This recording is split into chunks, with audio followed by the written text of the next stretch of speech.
you are exploring Palia wrong. Let me help you fix that. By the end of this video, you will understand the map, how it works, how the fast travel function works.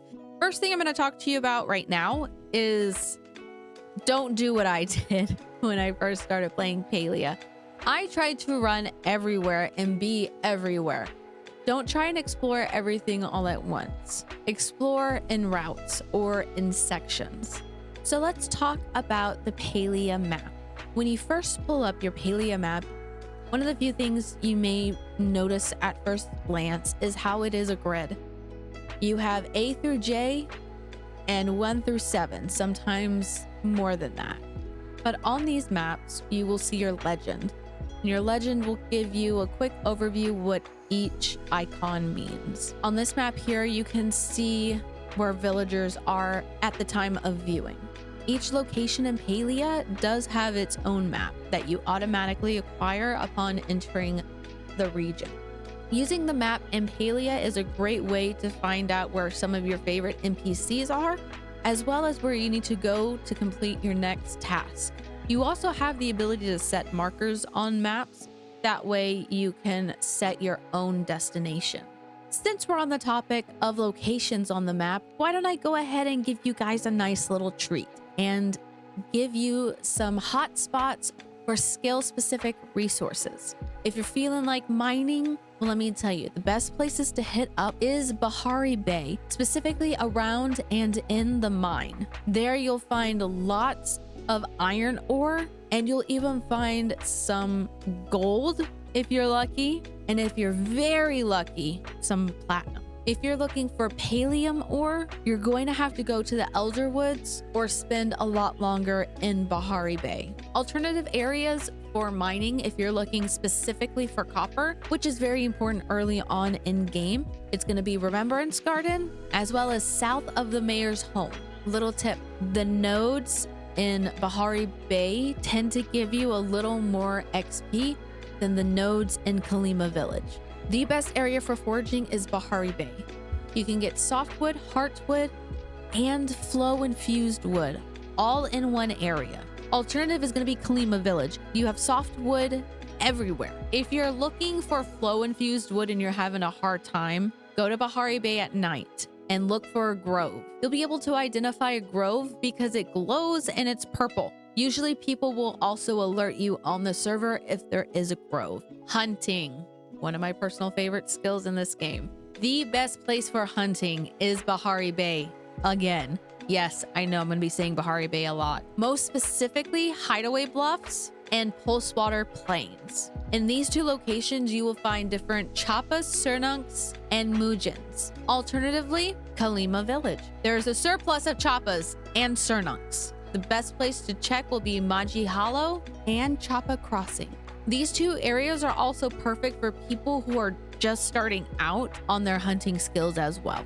Fishing, Bahari Bay, most specifically the Bahari Bay coast. Here you're gonna have access to more rare fish, especially once you unlock having worms and glowworms. Alternatively, Kalima Village. And let me tell you why. It's again a great spot to start your fishing journey. It's a little bit easier to fish there, as well as still getting a nice wide variety of the fish that you can catch from the ponds, rivers, and the ocean. Here's a little fishing tip. If you didn't already know, if you happen to see bubbles, try and aim your fishing rod for those. One, you can potentially get a star quality fish, and two, those tend to give you faster catch times as well. Last but not least, bug catching.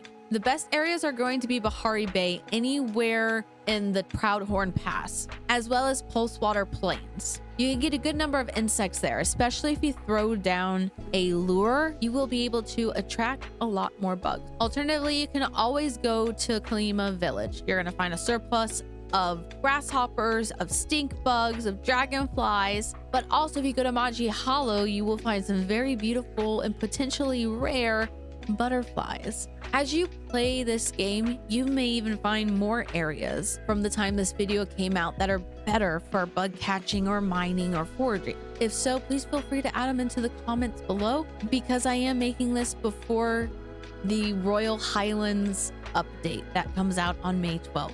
Next, let's move on to fast travel.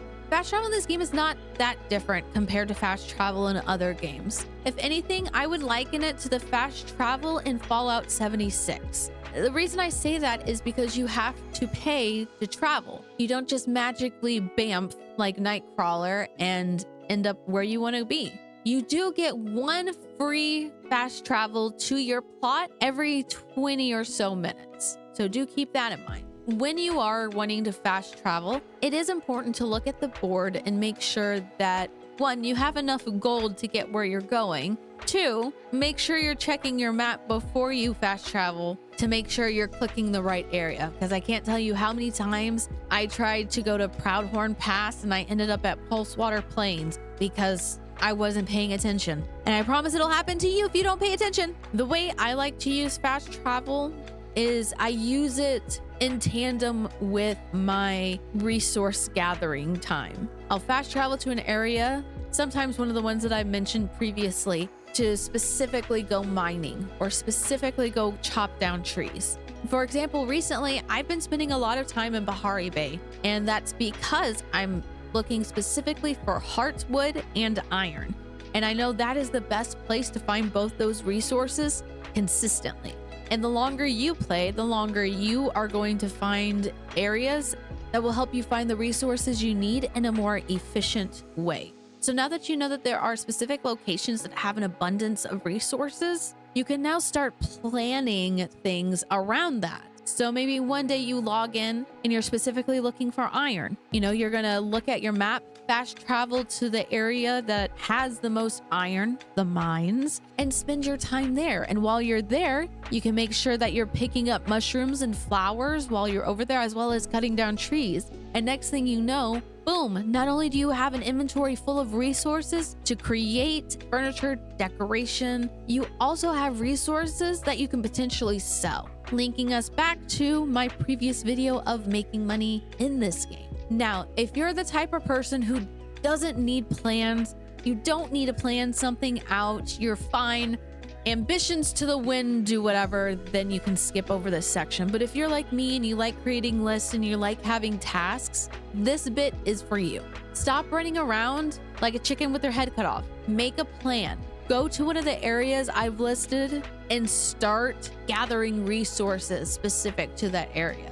And then as you do, you just start circling out. And next thing you know, you're at another fast travel area and you can fast travel home. Or if your inventory is full and you don't have enough gold to fast travel anywhere else, don't forget, you do have that free fast travel home every 20 minutes. Learning how to move more efficiently in this game is going to be very beneficial for you now and later on, especially as they drop more expansions. Before we wrap things up, here are a few quick tips. Always open your map before you go anywhere. I know it seems silly, but trust me, just do it. It doesn't hurt. Combine exploration with gathering. When you open your map, let's say you haven't ventured into a certain area yet. Mark your waypoint, make your way, explore, gather resources there. Don't ignore fast travel spots. It may feel like cheating, or it may feel like you're playing the game on super easy mode, but they're there for a reason, so use them. Don't be afraid to revisit places. Let's say you just came back from forging. Well, if an hour's passed, go back. Something new might have popped up, or you might have missed something.